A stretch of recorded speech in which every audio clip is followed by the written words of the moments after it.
confused. Siapa player siapa yang kat main ni? Yes.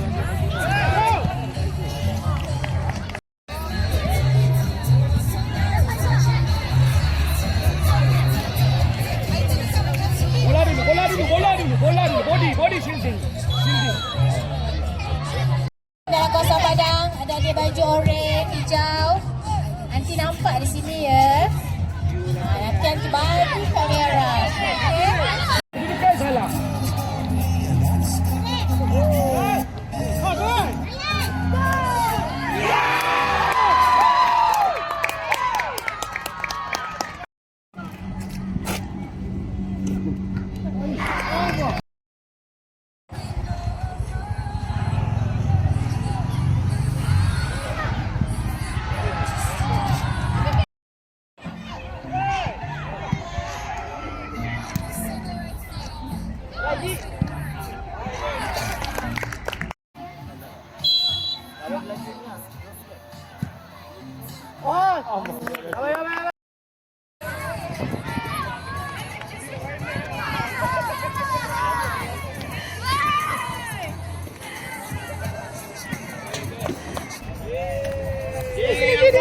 Puja dulu.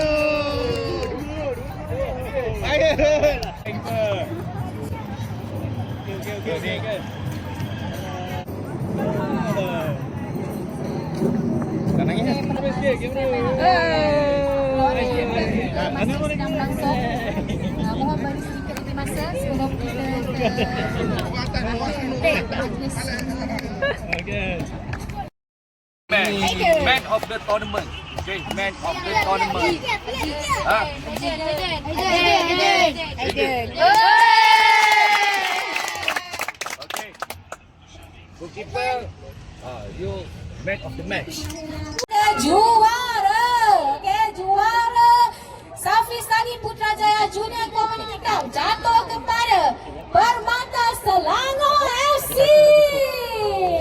Dipersilakan anak-anak Permata Selangor FC juara U12 under 12 untuk Safisani Putrajaya Junior Community Cup 2026. Tanya. Good job.